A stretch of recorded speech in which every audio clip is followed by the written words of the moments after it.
welcome into the Dairyland Drive, our first ever episode. And by all means, we are not experts. This is not a professional podcast as of now.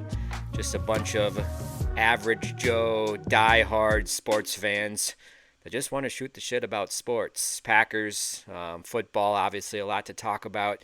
An NFL free agency, maybe even a little basketball. Heck, we might get Mike to talk a little soccer, hockey. We don't know. Whatever is in the news for their week, we're going to try to bring it to you at least once a week, from 30 to 45 minutes. Of course, we can talk a little bit longer than that. But I am Collin Talbert. Used to work in sports. Been a little bit while, been out of the game. Now live in Green Bay the last 5 years. Big Packers fan. Obviously, you're going to come to learn a big Illinois fan living in Wisconsin as well, but that's near here or there. And I'm sure Mike and me and Riley were all getting into fun debates in the college sports world. But again, I am Collin. Let's go around the horn here. We have Mike and Riley. Mike, tell us a little bit about yourself. Hello, everyone. I'm Mike Schneider, lifelong Packer fan, living on the opposite side of the state from Collin. Also a big Badger fan on Wisconsin, as always. Right, Collie? Just excited to be here and talk some Packers, talk some Badgers, and some other stuff with you. I'm Riley Ashe. I am the lone Illinois person here, Northwest Illinois, but I am obviously, as you can see behind me, a lifelong Packers fan. Illinois basketball, Florida football. I will support Illinois football, but more Florida football. And then I will probably be the biggest soccer crazy that Mike does not care about at all, but I'll bring it up every week. Sports my whole life. I'm a PE teacher, coach football, own a gym on the side, so sports are everything.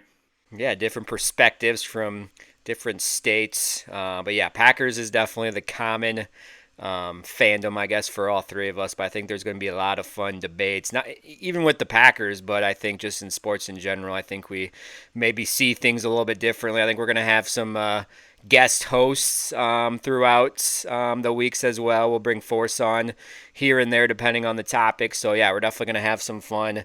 But to start off the fun for this very first episode, we, of course, have to talk free agency. We knew it was going to be crazy. We knew there was going to be some crazy contracts, some crazy trades that happened, this first 12 or so hours. But before today, we'll start with the Green Bay Packers. A couple moves heading into free agency, I guess, before the legal tampering period, I guess, officially starts, even though no team obviously follows that. They talk to people, I think, well before that, but of course under the table. The big one, and Mike, I know you're going to be happy about this one. The Packers didn't waste any time. Brandon McManus, they brought the dude back. 3 years, $15.3 million. I think this was just a no-brainer. This has been an issue for how long? Let's get the vet that came in last year and just kind of stabilize that position. And I think that was a good and smart move by Goody and Matt to kind of kick it off, so to speak. Yeah, I don't know how often a team's top priority for in-house free agents is the kicker, but this was pretty clearly, to me, their top priority for bringing back one of their guys. I did not want to go through that Carlson. Who was the other dude? I'm already forgetting his name. Narvison. Yeah, Narv Dog. Yeah. We did not need to go through that experiment anymore. No brainer. Bring this guy back. He's money.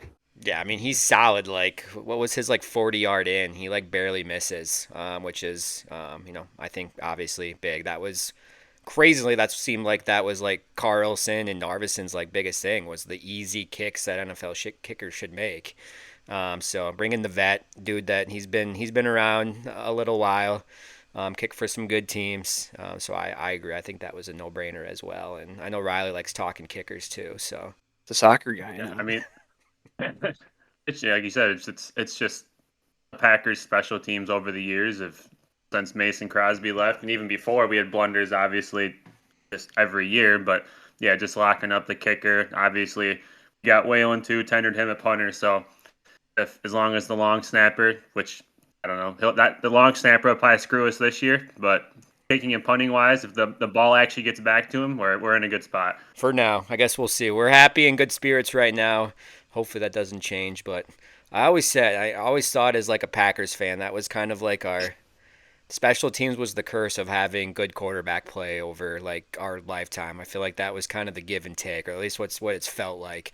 Obviously, Mason Crosby certainly helped for many years, but this is going to be, I think, a whole nother episode. Like Packers special teams in the postseason just makes you want to just throw up if you look at even the last like 10 years of like how many games had just special teams moments that just ended us.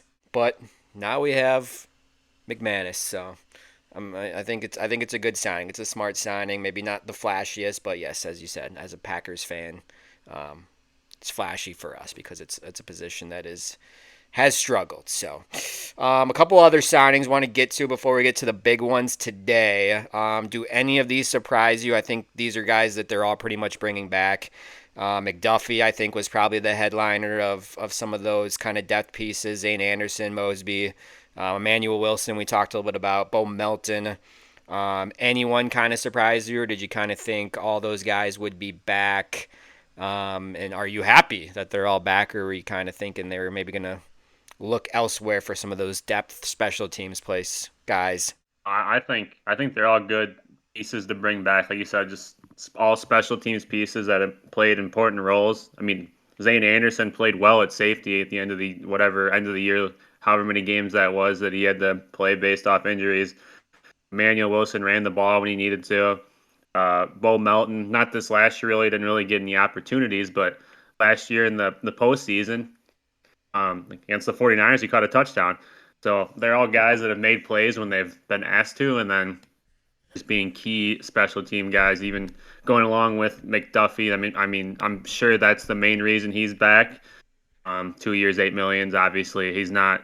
He might be that third linebacker against run teams that line up in 22. He'll be that third guy that comes in, but I don't really see him playing important snaps this year with the two guys ahead of him. So.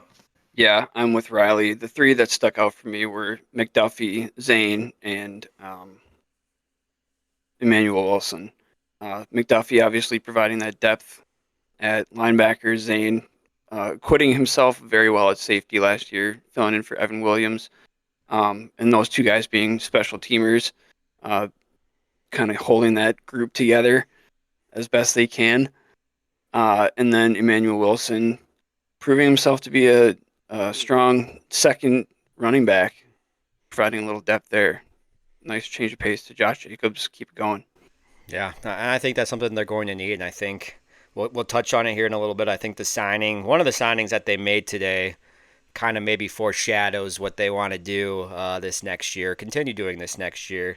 Emmanuel Wilson could be a big part of that behind Josh Jacobs. But, yeah, McDuffie, I think a good depth piece for sure, a special teams guy as well, and he wasn't like sexy by any means, but when he came in, he was serviceable. Had some good instincts. I think what is he like the second leading tackler on the team this last year or something like that. So if you can get, a guy, that's going to be your third or fourth linebacker and only $4 million a year, I mean, it'd be dumb not to. And then Zane Anderson, like who saw that coming? I mean, I think you saw him for special teams, but when he was called upon to go in and be the starting safety, like.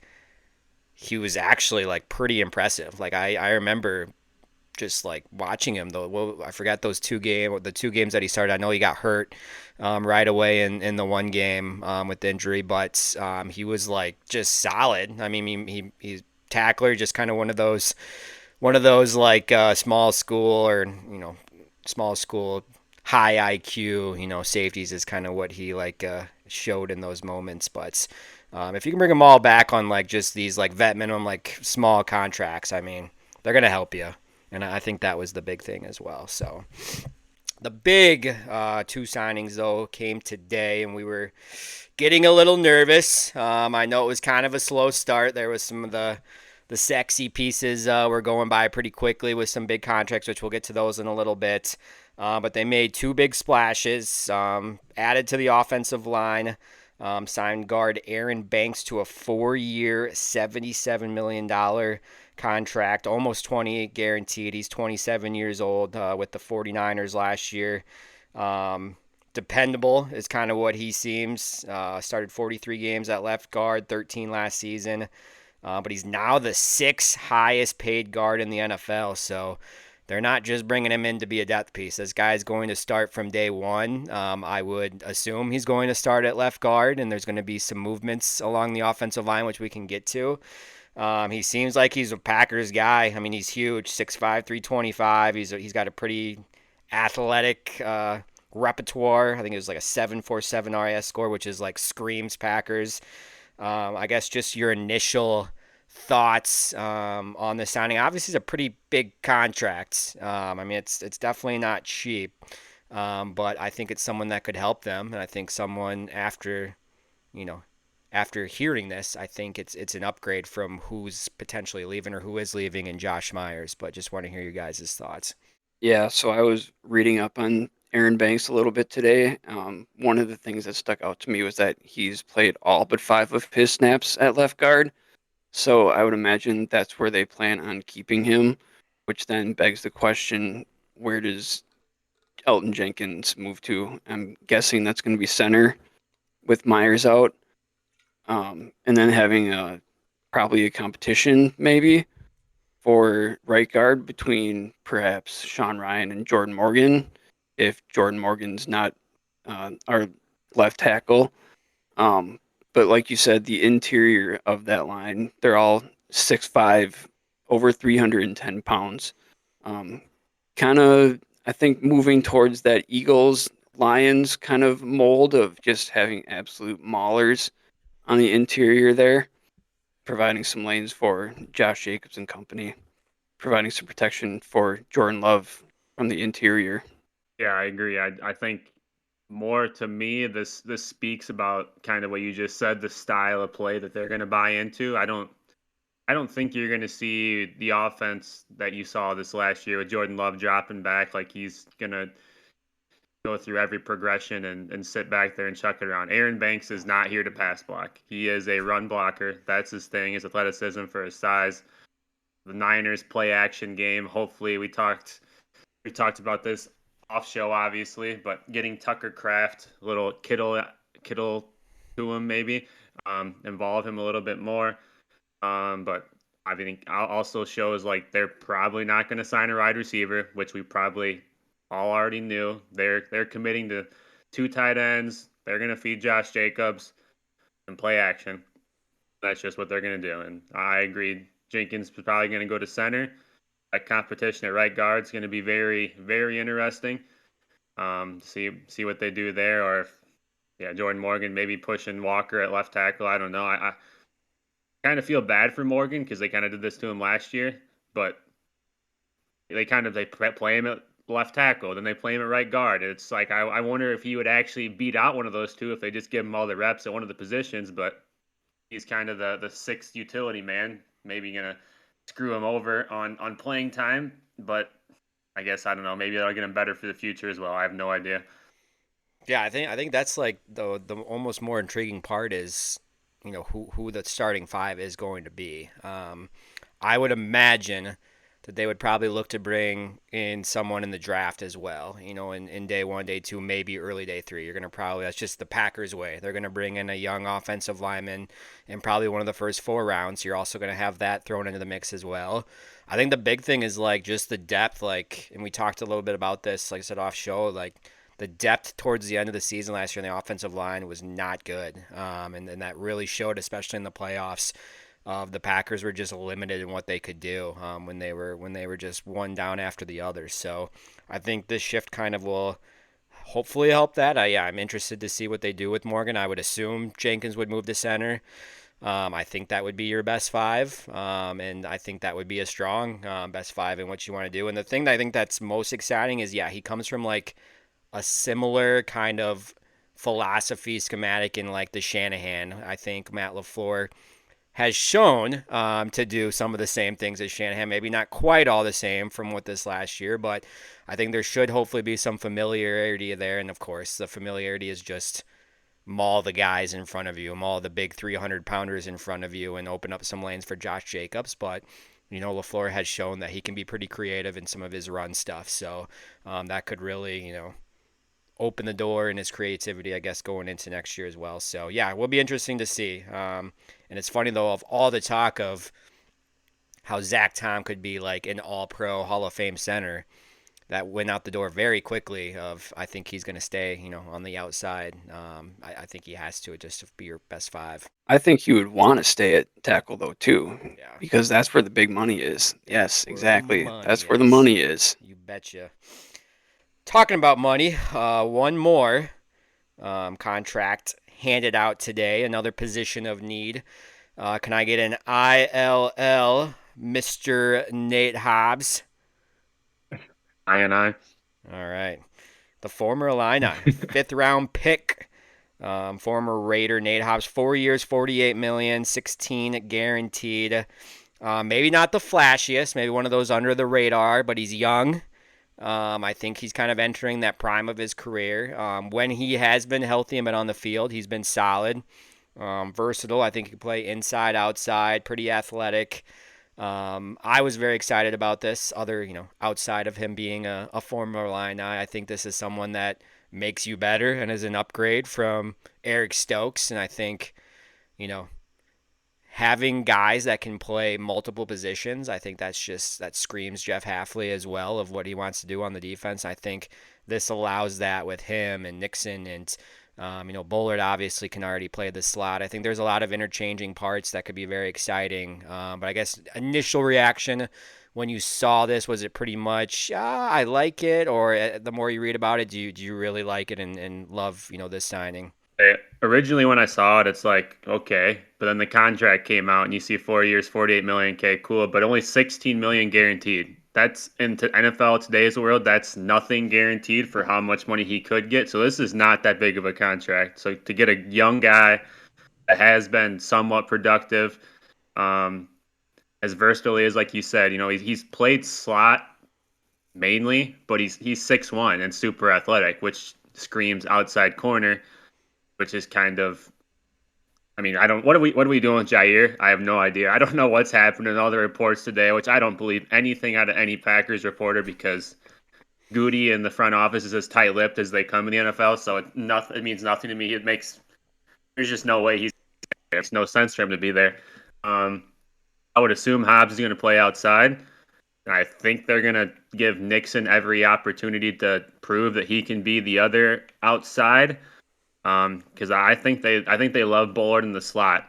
If they didn't, they would have just kept him at safety last year and not messed around. You know what I mean? He didn't give him a full off-season, full training camp at that nickel spot because that is a starting position in the NFL now with, well, maybe not, I guess, if everybody starts following the Eagles formula and running down people's throats, but it has been a starting spot, and he's definitely one of the best 11.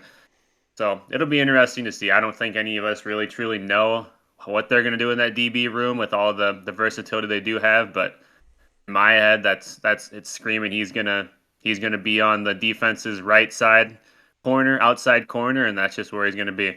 That's interesting, Riley. See, I thought he would be playing more in that star slot role because I thought he had been graded out better in that role than he had been on the outside. So I thought maybe their thought was Nixon and Valentine on the outside, put Hobbs in that slot role, and then I was curious what they would do with Bullard. But maybe they do go with that route, that on putting him on the outside, and maybe Valentine's kind of the odd man out there on the outside, keeping Bullard on the inside there. Yeah, I think it's a lot of just interchangeable pieces and guys that can kind of play all over the field, and I think that's what he wants, especially when you're so solid on the back end, or you hope to be so solid on the back end, with maybe one of the best safeties in football. I think that's kind of been like the missing piece that we've had for a while. Like, when was the last time we had a great safety? Nick Collins, it's probably been that long. So I think you can kind of get away with a lot of stuff of what you do, at corner and, even on the front seven when you have that eraser in the back. But I think it could kind of, be kind of matchup dependent each week. And I still think that they're going to add a corner as well. I think this is going to be another position that they add in the first 4 rounds. What kind of corner does this allow you to be a little bit more picky of what kind of corner you go after? You kind of just take best player available. Like, I think that it kind of allows you to do that. But like, this is a defense that like took a huge step forward from the previous year, and I know we're gonna maybe have a guest on soon that would probably disagree with that. But I think it's a defense that took a big step forward under Halfley, and like, to me, when you bring back all these guys that still underperformed, I think a lot of them had down years to like their standard, to their contracts, and now you're kind of adding a guy like this, and hopefully adding some more, in the draft as well. It gets you excited, at least. And you'd like to think like all these guys can't have repeat poor years. Like, I know like LVN is on the very bottom of some people's lists on here, and Rashawn Gary was good against the run but just couldn't get after the quarterback. I know Kenny Clark had the worst year of his career. You would like to think a lot of those pieces wouldn't repeat that, and just be able to elevate their play a little bit, and the unit could get even better. Like, this was a top 10 defense still when it was all said and done, which was crazy. So I think it's an upgrade. I think just his versatility, and like, the dude's 26.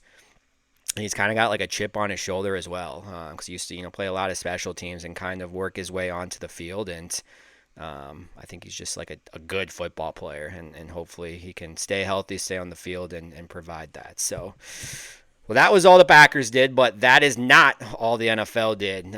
It was a busy, busy, busy day. And I want to start with probably, not probably, our biggest rivals. And let's all clap for them, because they have won the off-season best, on paper, off-season for the, 40th, 50th straight year since '85. That is the Chicago Ever Bears. since '85. It is incredible every season.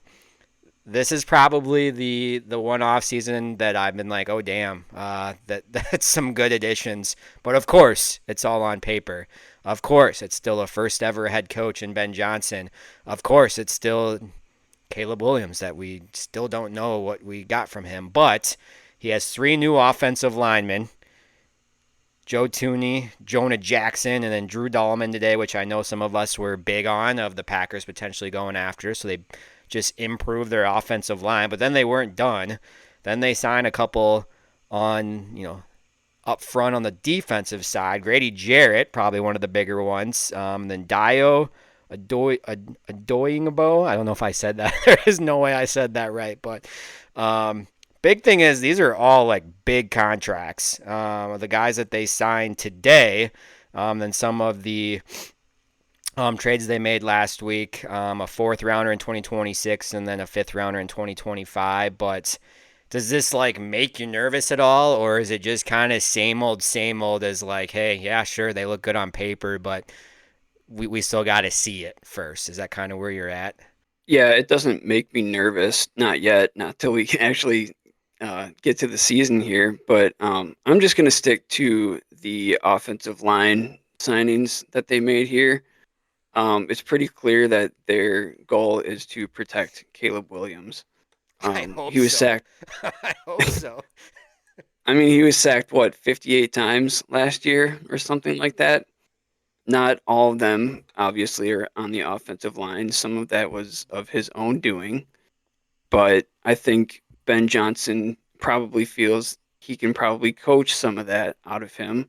And then if he can clean up the offensive line miscues, he'll be a lot better at being able to do what he does, I guess. I don't know. That's a horrible way of saying it. But keeping him upright is priority number one. And I just feel like this has his fingerprints all over it, because if you can protect him with the weapons that he has right now, you can get that run game going with that offensive line. And then just like he did with Jared Goff, if he's protected, run that play action and just find all those guys down the field.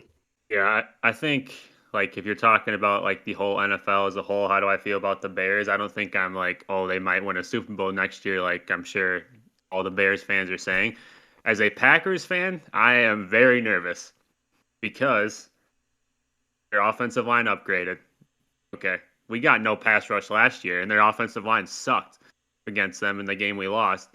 So I don't know how we're going to get a pass rush against them. So Caleb's going to be running around all day. Secondly, which we'll touch on at some point in time, we lost TJ Slayton. How are we going to replace him? Our best interior run stopper. They might run it right down our throats again. I'm being very negative. I'm a very negative Packers fan, but matchup wise, how the Packers are, I'm not feeling good. Then the bank signing happened, like we already talked about. Guard, I feel better about that offensively to kind of go there against their Grady Jarrett and Dio signing. I feel good about our offensive line, but yeah, even though our defense was so good last year, it's just that Achilles heel of not having a pass rush, which I'm sure we'll talk about all summer and then going into next year, unless they do something tonight, tomorrow in the draft, whatever. And then the biggest thing for the Bears is I think this is the first time in I don't even know how long, probably 10, 15 years, they haven't had to reach in a draft. They can literally sit at number 10 and take best available because they really don't have a legit, like, I need this player, and they reach and miss because that's been their thing. So them being able to sit there and take an Ashton Genty or a Tyler Warren that people have as a top 5 player in the draft, one of those two is probably definitely going to fall to 10 and just fall into Ben Johnson's hands, especially with Tyler Warren, all the crazy stuff he can do. I mean, he played Wildcat quarterback 5 snaps a game for Penn State. And he's a freak. You saw what he did with Jahmyr Gibbs. Not saying they're similar players, but he's pretty freaking good. As a Packers fan, I am absolutely terrified. But like I said, league-wide, I don't think anybody's like, oh, anybody outside of Chicago is like, oh, they're a Super Bowl team. But I am very nervous. Yeah, I mean, on paper it looks good, but I think that's their biggest thing. I think the thing that stands out to me, number one, is how incompetent was Matt Eberflus and just like their entire operation last year, where it took them a full year of Caleb Williams getting sacked, like you said. What was it, like 68 times to finally realize Ryan Poles is getting way too much credit for doing anything right now. Yeah. Ryan Poles was there last year and did all the dumb shit. So everybody's like, oh, Ryan Poles, Ben Johnson doing great. No, this is all freaking Ben Johnson. Shut up, people. Ryan Poles is an idiot. He has not done anything. He had a chance to do this last year and did nothing. 100%. So this has Ben Johnson's fingerprints all over it. Yeah. I agree, and that's why I was saying just how incompetent like that whole operation was last year, and then you get a guy like Johnson coming in, and I would assume that was on the very top of his list is give me some guys to protect the quarterback or else I can't do anything. The other part that I think is going to be interesting, I think it's just Ben Johnson as well, is like how long is his leash of like creativity? Like the dude was obviously a coordinator under maybe the most aggressive coach in all of football. Are we going to see a lot of the same things carry over as a head coach on offense or just the football team in general? I think it's going to be very fascinating just to kind of see what Ben Johnson head coach looks like compared to like Ben Johnson, the offensive coordinator. If it is going to be a lot of the same characteristics as Dan Campbell, just in how he approaches the game, is he going to kind of put the brakes on a little bit? I don't see that. I think he's going to be kind of all gas. But now all the pressure is back on Caleb Williams, I think, because now last year you had the weapons, you didn't have the offensive line. Now you got the weapons and the offensive line, and you have the keys to, the Mustang. What can you do with it? So I think that's going to be very interesting, and also could be very dangerous. Don't get me wrong. Like if Ben Johnson can get the same out of a lot of these guys that they have, a lot of these good pieces, like he got out of freaking Jared Goff the last 2 or 3 years, it could be bad news for not only the Packers but the rest of the division, just with kind of how it stacks up. So I think it's going to be very interesting, but again, it's all on paper. We have to see it play out on the field, and we have to see how the schedule and everything, all that comes out. But again, off-season champs so far, they were very busy, and they had to. If they didn't and they ignored this all again, like it would just be, laughing stock league-wide once again. Like this is something that they had to do. And again, I know some of these guys have had some injury issues as well. I think like Tooney only played like Would he only play like 3 or 4 games last year at guard? I think he was hurt. So again, He's getting old too. got to stay healthy, got to stay on the field. On paper, it looks good, but yeah, I mean, it was definitely some big signings on both sides. Yeah. Just to wrap up this Bears conversation, on paper they look competent, yes. But as a Packers fan, I am obligated to say, until further notice, the Bears still suck. Yeah, there we go. And hey, it took them how long to finally beat Matt LaFleur, and the first loss of Matt LaFleur's career to the Bears this last year, and it was bad, just all around towards the end of the season for the Packers on offense especially. But just rolling with the rest of the NFC North, a couple. I wouldn't say big signings, just a couple, I think, signings that make sense for the Vikings. Bringing back Aaron Jones, 2 years, $20 million. I think that's about right. I think he played really good football last year. I mean, finally stayed healthy for the most part. I think he fit that system with Kevin O'Connell and just the rest of the offense. And then Ryan Kelly, a veteran, 2 years, $18 million. Maybe not the Ryan Kelly of earlier in his career, in his prime, but I think still a solid piece. Nothing sexy, but this is what the Vikings do. I feel like every offseason is they bring back and bring in guys that maybe just don't get the headlines, but they're solid, and they got that good core, especially with the best wide receiver, or one of the best wide receivers in football, and a couple other pieces. Is this just kind of is what it is for you guys when you saw these signings? Nothing too surprising? Yeah, I think it was just normal Vikings move. I think they lost a couple of DB. They lost Bynum today. They lost a couple other random people on defense, which I think will be interesting because Brian Flores' defense is so exotic, crazy. Yeah, you got to be in it, got to be somewhat intelligent. Offensively, it just fills the pieces. I mean, I'm assuming they're going to roll with JJ McCarthy. I mean, I don't. It's talk goes to the whole Aaron Rodgers thing. I don't know if we are going to touch on that or not. But I mean, where do you guys think Aaron Rodgers is going to go? I mean, it's got to be Pittsburgh, right? Like I don't think. I don't. I mean, everybody's saying the Vikings. I think he's like too actually like old school competitive, like where he would never actually play for like a Vikings Lions bear. Like that's not how he's made. He's just a weirdo like that. Hopefully I'm right because I don't want to see that. But I think he'd be fun in Pittsburgh. But Vikings wise, yeah, I think it's just traditional. They need to probably get a few guys on defense, but they got to be perfect, like I said, with how complicated Flores can be. Have they done anything with Byron Murphy? Is he still out there? Is he available? Oh, it just popped up 1 minute ago. They're bringing him back. Okay. That was one of the guys I was hoping the Packers would go after, and I figured once they made that Hobbs signing, that was off the table. But now I see he's coming back. The other two moves, Ryan Kelly, Aaron Jones, yeah, they don't really move the needle for me. I mean, I think it might be the most interesting spot, I guess, left in maybe the NFC North is the Vikings quarterback situation of like what are they gonna do there? Because like JJ McCarthy, like he is coming off a serious injury. Like the dude still hasn't played a snap in the NFL outside, I guess, of preseason and camp and stuff. Do they trust him enough to like, if they are in contend now mode, obviously coming off like a really good season where they were, records wise, I think record wise, the second best team in the NFC. Obviously an early exit, but do you trust like technically a rookie quarterback? Like I would kind of still count him as a rookie quarterback since he didn't see the field and wasn't, officially active. Do you trust to give him the keys to the car and see what happens? Or do you try to find a stopgap 1 year guy, a veteran, but like it's getting very thin. Like it's Aaron Rodgers and Daniel Jones. Russell Wilson. What about Russ? Maybe. I think there's a couple of options out there. I just don't know. Like, I just don't know. Are they better options than just rolling with JJ McCarthy and seeing what he can bring to you? Like, that's the intriguing question. But I think the big piece too is like Kevin O'Connell is like a genius. Like he's very good at what he does too. So I feel like you can plug and play almost anyone or any one of those options, and I think you still have like enough weapons and like just enough pieces there to just still make it work. But I think it's still interesting.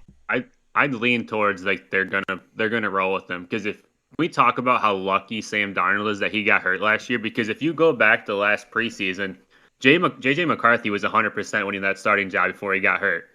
Like that was all the talk. If you can remember back to last training camp time, like everybody was out in Darnold. It was JJ McCarthy, and it was going to be his job, and he was going to win it. And he got hurt, and Sam Darnold had the season he did. Now he kind of somewhat got paid by Seattle, whatever. I think the Seahawks are going to suck. They have nobody. Doesn't matter. He's going to go out there and be like Matt Flynn and just disappear into the world. Doesn't matter. But just how high they were talking about JJ last training camp time, I 100% expect them to give the keys to him. Like I said, I don't think Aaron would go there anyways. I don't think I think that's all smoke. There's no way they're contacting Aaron to have him just. Yeah, they're going to roll with JJ, I think, in my opinion. Last team in the NFC North, and we'll get to a few signings after that. Obviously, the big one with the Lions, DJ Reed coming in 3 years, $60 million. Pretty big contract for corner, I think up there in like top 10, highest paid corner wise. 34 and a half guaranteed, so over half of the contract. That was a position of need for them, and they went out and took a big swing. Are they still the team to beat on paper right now, you think, in the NFC North until further notice? I would say, oh gosh. I mean, I don't know. Losing their coordinators is tough. I don't know. I don't know. Traditionally, and this is just my random whatever. Traditionally, when you have a linebacker like Kelvin Shepard is inside linebacker taking over as DC, they're not as aggressive. He's a sit there, I'm going to play the run, drop back into pass coverage, and that's not what they're made for. So it'll be interesting to see how he calls a game. Then obviously we already talked about Ben Johnson with the Bears. They can't recreate his creativity and how he used everybody, but they have dudes in offense, obviously. But the defense will be the question. Obviously, they'll get Hutchinson back. They'll have with him, they're just going to have a better pass rush. I don't know. I think I'm just really curious how well they do on offense. And then their defense is just a complete question mark, especially with how they play. I don't know. I'm not that huge on DJ Reed, but I think I'm stupid for it because Sauce Gardner played the left side and DJ Reed was on the right side. So most teams put their number one receiver against DJ Reed. He did fine, but I've watched a fair amount of Jets games because I'm an Aaron Rodgers fan. He just is whatever. He's fine. Yeah. As much as they paid him, I don't know if he was worth that. Yeah, I don't have any feeling towards how this signing was for the Lions. How if it makes them better, like that much better or not. I mean, they did lose a corner in Carlton Davis, so it's not like they're just gaining somebody. They're replacing somebody. I mean, as far as the favorite in the NFC North so far, you could probably ask me it 4 different times of the day, and I'd give you 4 different answers. I literally have no feeling on who's going to be the favorite right now. I think based on how the acquisitions have gone so far, it's anybody's division right now. Yeah, it's still early. A lot of ball game left here in the off season, but I think the big takeaway is it's going to be competitive. Like once again, I think it's going to be no easy game like maybe the Bears have been the last couple of years, with just them maybe raising their floor a little bit potentially, or maybe more raising their ceiling, not their floor. But I think the division could be one of the best in football, and it obviously is coming off an impressive year of 3 teams in the playoffs and the top 2 teams being ridiculously good in terms of record-wise. So could be interesting. All right, so we're coming towards the end of free agents here. So what I'm going to do, I'm just going to go with some rapid-fire signings of some guys we thought the Packers would maybe go after. And then I will let you guys go around if you want to touch on any of those signings, or if you have anything else or any of your big takeaways from free agency that you want to talk about. We can kind of get to that. But here's just a couple of rapid fire guys that we maybe thought the Packers could explore. Khalil Mack, he goes back to the Chargers, 1 year, $18 million, all fully guaranteed. Hassan Reddick, he's with the Bucks, 1 year, $14 million. Chris Godwin, I don't know if that was ever realistic, but I think that was a great signing for the Bucks to bring him back. 3 years, $66 million. Montez Sweat, I know that was maybe a name that a lot of Packers fans were on the top of the wish list. 4 years, $76.4 million, 41 guaranteed to the Cardinals. Milton Williams, I know this was one that Mike maybe had towards the top of his list. $28 million a year, right around that ballpark. That's a hefty contract for defensive lineman, but he's elite. Very good pass rusher. DJ Reed, we talked about. He's young too. Paulson Only Debo, 25. Only 25 as well. Yes, right into the prime of his career. Paulson Debo, 3 years, $34.75 million, fully guaranteed. And then Charvarius Ward to the Colts. 3 years, $60 million. So maybe some targets all off the board now to their respective teams. I know, obviously, we have 49ers had kind of a busy day, maybe not on the good side of things. The Commanders have been busy. Obviously, the Seahawks sending a lot of pieces away. But I guess just hearing all of those signings or just anything that's happened in the football world today, what was maybe some of the standout or big takeaways from you guys that you wanted to touch about here to wrap up free agency talk? Yeah, like you said, for me, Milton Williams was the one that got away. Being only 25, coming off a big year with Philadelphia. We've talked about this in our group chat offline. I've been pounding the table to improve that defensive line, and I think he would have been a big piece of that. And just sucks that he got nabbed by Patriots. But I mean, $28 million a year, boy, that's rich. My biggest surprise, and this is not even trying. Shout out Hannah. How about the freaking Broncos getting Dre Greenlaw and Hufanga? They're going to be a problem in the West next year. Otherwise, no, I don't have any. Going to be that's going to. Yeah. Otherwise, just no free agency. Devontae going. We didn't even. That was just from 2 nights ago, and that wasn't really free agency. Kind of whatever, however you want to describe it. Devontae going to Rams is going to be a problem. Replacing Cooper Kupp. Be interesting to see where Cooper Kupp ends up going. Whether somebody actually just throws a 7th round pick, which I think is literally all it would take, or if he just gets released, and if anybody would actually give him a little bit, I don't know. I'd take him. And then DK getting traded to the Steelers is a big deal if they get a quarterback, especially if they get Aaron. Otherwise, kind of like what Mike said, we need deep interior help. We lost Slayton. We need a run defender.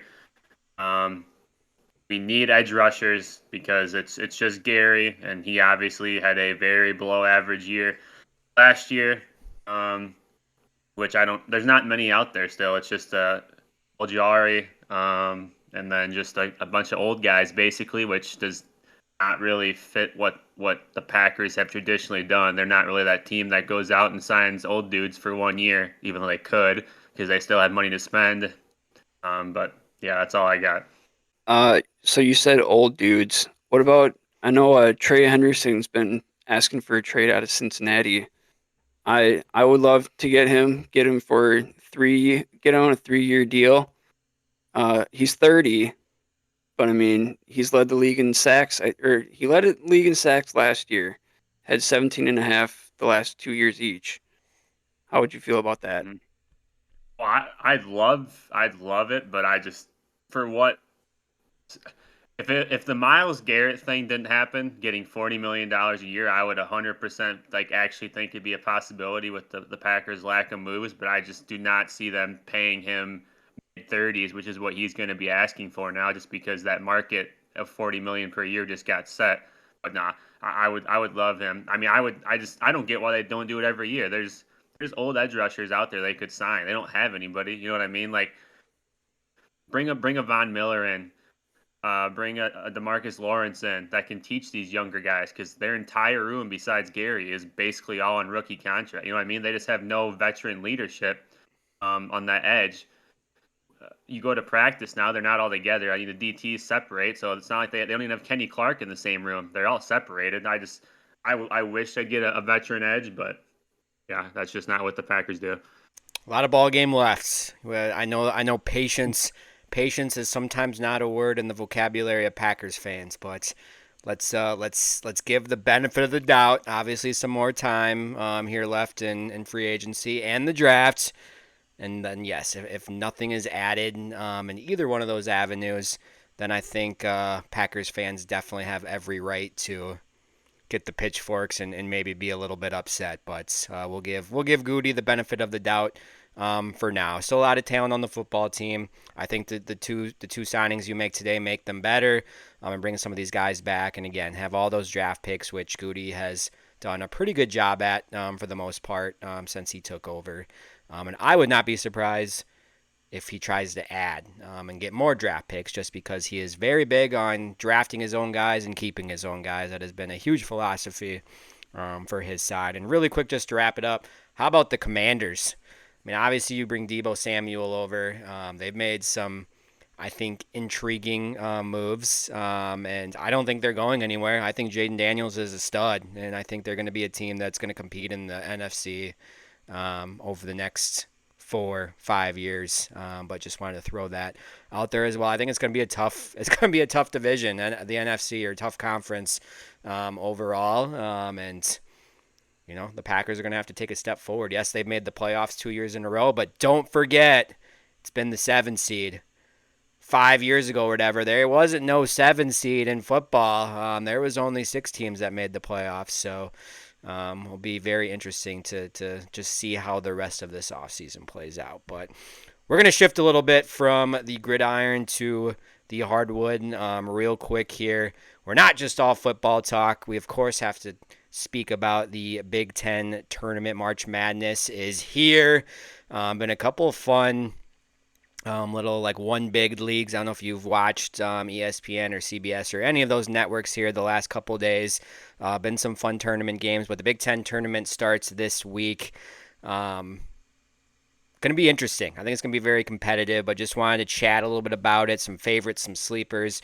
Who is your pick to win it all in the championship game? But I guess just going into the Big Ten tournament, obviously we have a Wisconsin fan and a couple of Illinois fans, so it's going to be interesting to hear the perspective. Badgers crawling in a little bit here. Obviously a tough little stretch here for them at the wrong time. I know Klesman's been out with an injury. To be honest, before this last week, Wisconsin was probably and I think they still are. They are one of my teams that I think could make a deep run in the NCAA tournament still, just with how they're set up and how good they are offensively.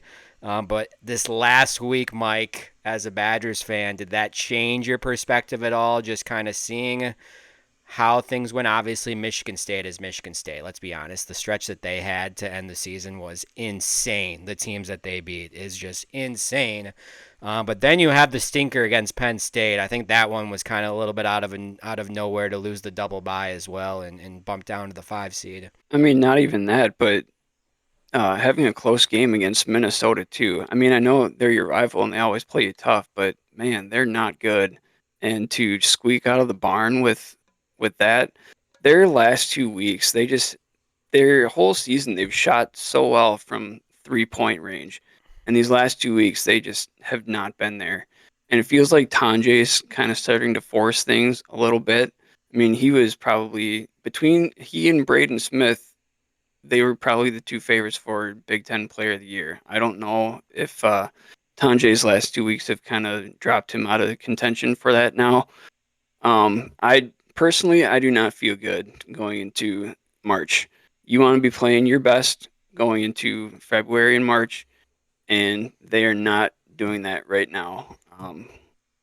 Yeah, I mean, I can see them losing their first game against Northwestern or Minnesota, I think, is who they'll play. I could totally see them losing that game if they don't turn it around.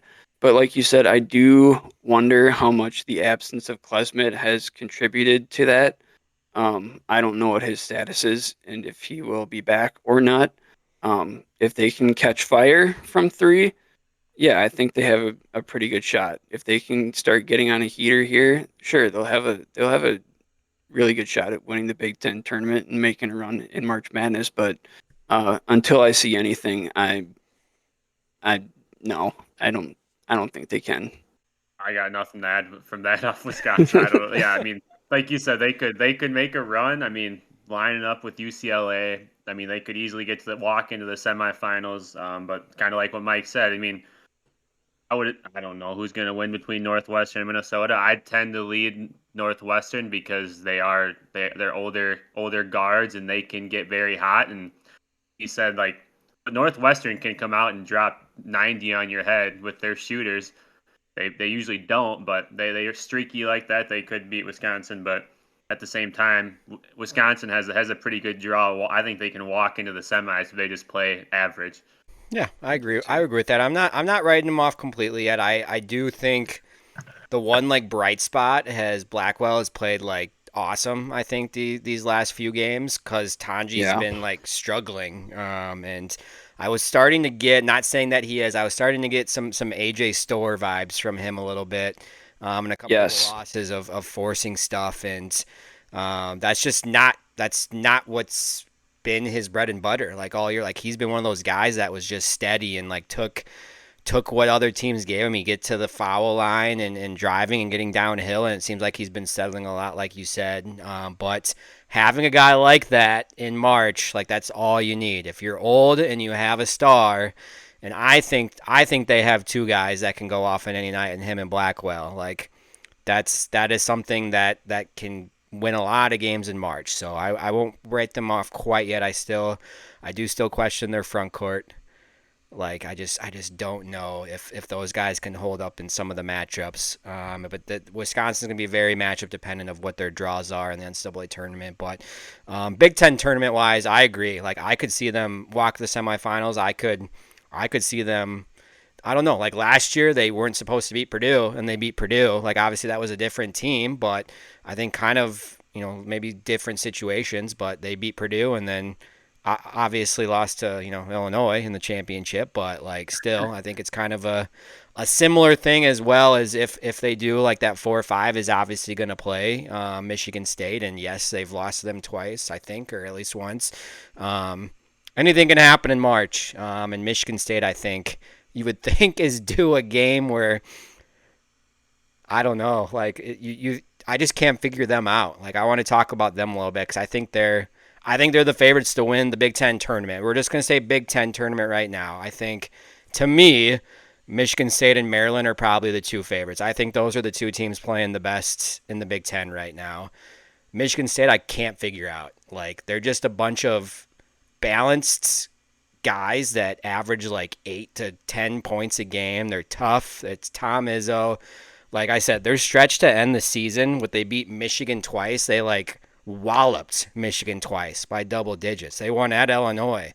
They won at home against Wisconsin. They won at Maryland. They won against Purdue. Like that was the 6 game stretch to end the season. That is absurd. That's like as good as any in college basketball. But again, like just talking about Michigan State, like I think they could win the Big Ten tournament. I could also see them having an early exit in the NCAA tournament just with like how limited they are maybe offensively if they face a team that can get hot on offense. But that's my favorites. I would say Michigan State and Maryland. I just love Maryland. Like Maryland's starting five is very good. They're just like depth after that is not very good, but their front court with Julian Reese and Derek Queen is like as good as any in college basketball, and I think their guards can score.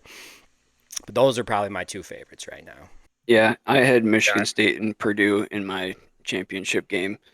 I and honestly, I'm kind of leaning toward Purdue in that one just because they have Braden Smith. I know absolutely nothing about Maryland, so I did have them down as one of my favorites to win just because they're the 2 seed, but I know absolutely nothing about them. I do have Illinois as a sleeper, so I'll give you guys that. I think looking at the odds I was earlier, it was Michigan State, Maryland, and then I think Illinois and Purdue are tied for third as the odds with everybody's obviously with how Illinois has played the last 10 days. Everybody's fallen back in love with them. I don't know how much me and Collin are. I think we'll take the wins they had, but just texting during games, it's like they are. I don't trust. We don't. I don't think me or him trust them at all. Like they're just they don't like they win. They won these games against Michigan and Purdue, and it's like I don't even think they played good, but I don't know if they can play any better.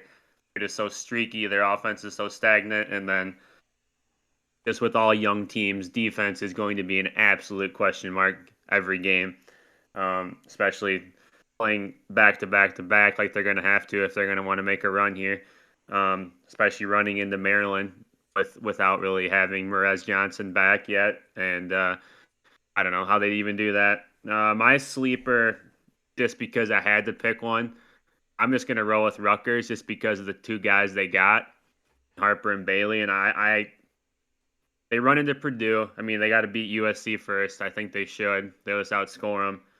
Run into Purdue. I don't know how much I like Purdue. Braden Smith's a freaking stud. I just don't know if the rest of them aren't shooting well. I just and Rutgers is hot. I don't know if they can score with a team like that.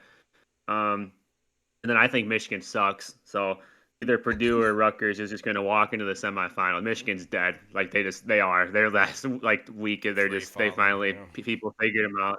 They're dead. I think. Yeah, I don't. I think in mine, just because I'm a homer, I had Illinois somehow getting through, but I think I had Illinois playing Rutgers in the semifinals, which absolutely scares me because Rutgers handled them earlier in the year too. But that's when Illinois was also half dead. But like I said, I don't trust them. And then I don't know how anybody picks against Michigan State, but I agree with Collin. I could see them getting upset in the first round of the big tournament against a decent offensively gifted team because they're a good team, a really good team, but like they just don't have that one guy where if anything's going wrong, like they don't have that guy that's going to bail them out. They don't have that one stud. They're just a solid, deep team. Yeah, their defense is going to need to carry them for sure. Yeah, I mean they're which tough. they have. Yeah, they're tough and physical and just a Tom Izzo, but you're going to run into teams like that in March. And when you run into a team like that, you have to be able to score or you have to be able to get like consistent stops. So that's like my biggest question. I agree is like half court offense wise, like they're not that great. And I don't know what they rank in all college basketball or what the metrics are. Jace Richardson's like good. I think he's going to probably be like a first round pick, but he's still a freshman. And there's going to be some big moments here coming up for him. So, yeah, I would not be surprised if Michigan State like makes a Final Four or like loses like early on in like both tournaments. Like neither would surprise me. Maryland is my team though. I still think Wisconsin could get like to a Sweet 16. And again, I know we're not talking NCAA tournament, but those are some of my teams. Illinois, yeah, I don't know. I got to see a couple more. I'm back from the dead at least. Like I was probably like down to like life support with them, like a 2 or 3 maybe a couple weeks ago. Same. Like I'm maybe up to like a 5 or a 6 of being in on them, but it's 3 games. You got to be able to do it consistently, and you know if they can beat Ohio State team like that's playing to get into the NCAA tournament still. Like let's not forget that. I would assume that's who they're going to play. I guess like let's not pencil that in. But there's some teams that are here on the bubble like that are fighting to get in. So that's what you always have to worry about in conference tournaments as well. And then my one sleeper. This is a hot take. Indiana. I don't know why. Just they're playing Luke Goody, a lot that's why. better. It's a $5 million roster. Luke Goody's playing really well. I think he's finally like playing the right rotations. Like they won at Purdue. They beat Michigan State at Michigan State. Like that was Michigan State's last loss, which came out of nowhere. So Indiana's like right on the bubble as well. I think they're probably safely in right now, just what they did at the end of the season. But that's like an 8-9 team that I would not be surprised if they would like beat Michigan State with it being in Indianapolis. Let's not forget as well. So it's going to be a very heavy Indiana crowd. But just to wrap things up and something that Mike brought up earlier as well, I think Big Ten teams probably will get released tomorrow. We're recording this on Monday, March 10th. I think they get released on Tuesday. At least that's what the women's did before their tournament started. I had John Tanji winning Player of the Year, but I think with how well Braden Smith has played these last like 2 weeks, I would lean Braden Smith right now. What he did against, watched him against Illinois. He just like tore them apart against probably one of like the better on-ball defenders in the Big Ten, and Collin Boswell like had no answer for him. It's just incredible. Like I think I was probably guilty of this as well. Is like, oh, Braden Smith will not be able to replicate what he's done the last 2 years without Zach Edey. Well, I was dead wrong.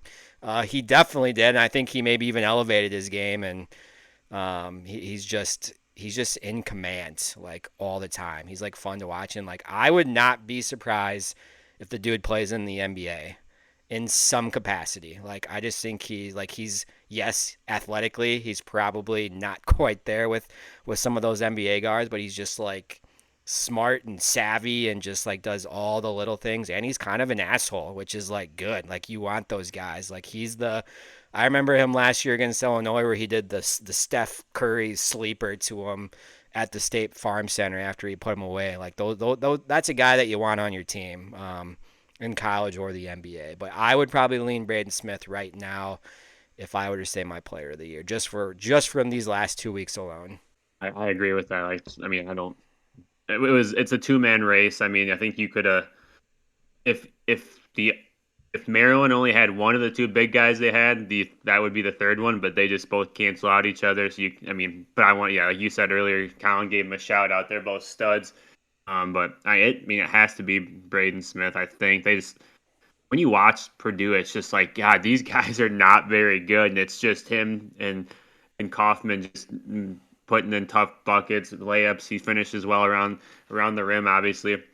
But Braden Smith just puts him in such good spots, even just on basic passes that you don't even think about. It's always perfect, and then he carved up Illinois' stupid drop coverage pick and roll, and then he is the first point guard since, when was Kofi's first year of being important for Illinois? I don't know. It's been 5 or 6 years. He is the first point guard in 5 or 6 years Illinois actually didn't sit in their stupid drop coverage the entire game. So that just tells you how good Underwood actually thinks he is. He's a once in a 6-year point guard, obviously, that he completely changed their defensive philosophy. Well, gentlemen, first podcast, check. A lot of fun, obviously a lot to talk about. Free agency was crazy. Big Ten tournament coming up. We're going to try to do this once a week. We'll see. It might be once every week here, depending on everyone's schedules, just doing it for fun. But I think there's going to be a lot to talk about here over the next month, especially with college basketball and NFL, just with how everything plays out. We'll get some draft stuff coming up here. We have the NFL draft is obviously coming to Green Bay at the end of April, which is going to be super crazy, but I think super cool as well. But yeah, a lot of fun. So thanks everyone for listening. We're going to throw this on Apple Podcasts and Spotify, maybe a couple other ones. Eventually, once we figure this all out, a little rusty since I've been in the old TV and editing game, but I do think eventually we're going to get some video on the podcast as well and fire them up on YouTube. I think Mike's working on some social media stuff as well that we're going to get ripping. But I'm excited about the stuff ahead. I think, like I said, there's going to be a lot of fun stuff to talk about, have some guests on. But once again, thanks everyone for listening. We hope you join us once a week on the Dairyland Drive. Collin, Mike, Riley, have a good night.